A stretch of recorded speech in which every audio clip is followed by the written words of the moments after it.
So, I'm just out here by the lake near my house, and yeah, I don't know what I'm going to be taking photos of. It's 1:28, so the sun is in the worst position in the sky, so it's the worst time. But obviously, I'm already out here, so I'm going to take some photos.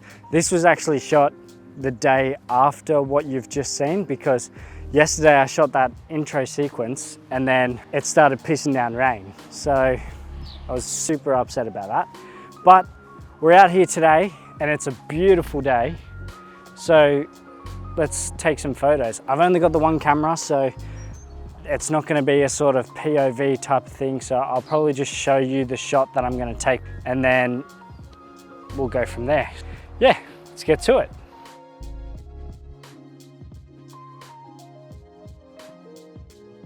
I like the big tree there, and then I got the mountains in the background underneath my head there, but it's gotten really cloudy and the sun's just gone. Yeah, I don't know whether or not to come back another day or just wait for these clouds to pass. We'll see how we go. Maybe I'll get a different position. For every single person that's trying to learn photography, go out, take some photos. The main point is for you to take as many photos as you can. You learn from doing, especially me, I learn from doing. Be creative with the whole thing, because you don't know what you're gonna do, you don't know what you're gonna like with photos as well. So going out to a place that might be boring and might feel boring to take photos can actually be one of the best places to take photos at, because there might be people going past in your frame and it creates an even better photo. So if your photo tells a story and has movement, it's going to be a really amazing picture.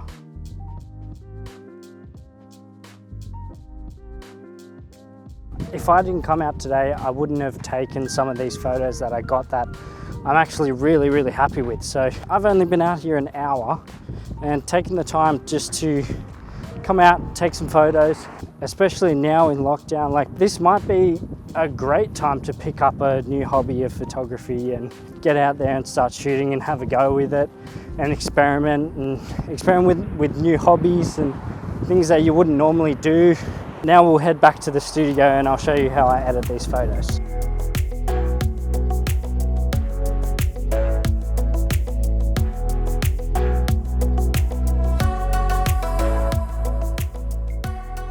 Hello, so we are back at the studio and I'm just going to take you through all the photos that I took today and maybe go over just a little bit of how I would edit the photos. First we're going to come into here, so obviously these are all the photos that I took today. So we got some of the ones up here, and these are the ones by the lake that I started off, and then I took some shots of some cars going past.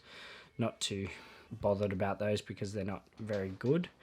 And then I got these two shots that are the main shot that I already edited. So some of the shots that you've seen in the video are already edited, and some are just like extra ones that I've taken so that I haven't edited yet.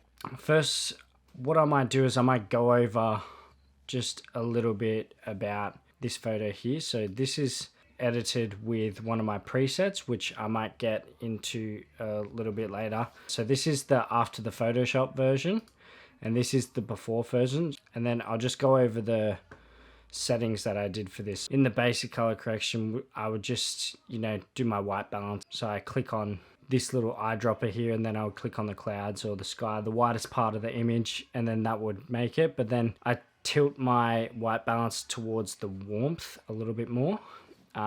And then I come in here, pull the exposure down because it was a little bit overcast of a day and I wanted to give it a bit more dramatic look. So I pulled the exposure down. I took out a lot of the contrast because I like to flatten the image before I do any major edits to it. So I pulled the highlights down, pushed the shadows up, pulled the whites down, and pulled the blacks down just a little bit so the blacks actually stay black. But doing that, pulling the highlights whites and pushing the shadows up and pulling the contrast down, makes it very flat of an image, which gives you a better look. It's sort of like a log look before any of the other stuff. So if I turn off my tone curves, you can see how flat this image is, right? It's very flat. So I'll turn that back on and I'll show you what I did in the tone curve. So we come into the tone curve and I usually work with this white one here. I don't touch the RGB colors. So I like to pull the blacks up, pull the highlights down, and then just mess with the midtones in the center here. Usually people do like a sort of S curve, but I don't really like the S curve look. I just sort of do this little snake curve. That's basically all I do for the tone curve. So now we'll go into the Hsl slider. I don't really like to change any of the colors in the photo. It's more about just highlighting what I want to highlight. Pull the blues, so I want the blues to go a bit more towards like a teal aqua. And then I desaturate basically everything. The aqua I pulled up a little bit because it wasn't actually that predominant in the sky there in the mountains, but I pulled it up a little bit, but everything else is just desaturated because that's the sort of look that I like. Coming into the color grading, I just added a bit more blue into the highlights. I'll show you a before and after actually. So to do the before and after, you just press Y on the keyboard. And then in the details, I don't really touch the detail. Lens correction, obviously you can see I shot this on my Canon EOS R with a 35mm, and my settings are all up top here. So ISO was 100, 35mm at 5.6 aperture and 1/50th of a second. Don't touch the transform. In the effects, I add like a little bit of a vignette because it just like that's the normal photo, which looks really good. But then I just add a bit of the vignette so it has a bit more dramatic look and it draws your eye a bit more to the tree. And then in the calibration, this is what I did. But usually I would do this maybe first when I do the whole thing, because then you can calibrate the colors how you want it, and then you edit everything up here how you actually want the photo to look. But yeah, that's basically my whole editing process. There's still so much going on in the photo that's just such a big distraction, like all of these light poles and everything like that. I'll quickly just go over like what I would do in this situation. So I'd come up to here to photo and then edit in Adobe Photoshop. I started doing some of this stuff and I didn't realize that it wasn't actually recording Photoshop. So let's try this again. So basically, I'll show you what I've done here. I've just circled the things that are sort of distracting to me in this image. This light pole, all the light poles that go through here. And then there's a couple signs back here as well, which kind of annoy me. So I think there's that one there as well. I'm keeping this middle tree in because it'd be too hard to get rid of. But I'm getting rid of these wooden things that hold the tree up just because they're a bit more of a distraction. I'll just show you how to do this main light, and then the rest of the lights like come pretty easy. So first thing you want to do is you want to duplicate the layer. So then, because when we have this layer duplicated, we can come into here to the clone tool, and then we want to pick the background of where that will be, and we're just going to paint in the sky.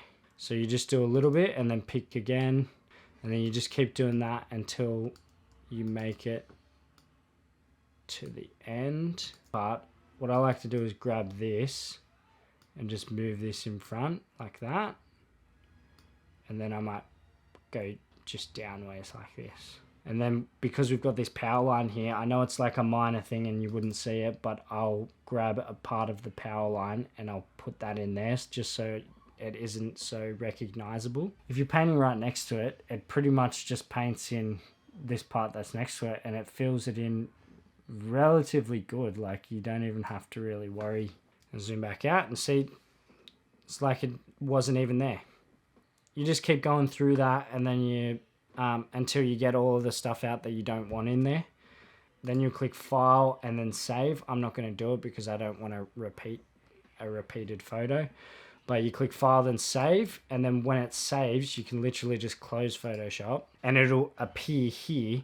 And it'll say, so this is 2 of 2, and then this one is 1 of 2. And you can see it just looks a lot nicer and cleaner. Photography, especially editing, it's very subjective. So it's about how you like your photos to look. So don't get sucked into all of these people, you know, saying, oh, you got to do stuff this way or this way. You have fun with it and you do your own thing, because that, I guarantee that is the best way to get better at your photography, is fiddle around with things, try different things, experiment with editing different ways as well. So if you guys are interested in some free presets, I'm going to make up 4 or 5 different presets you can use for different situations. Please let me know if you'd be interested below, and I'll catch you guys in the next one. That's part of the photo. So in a nice green. How's about that? Oh.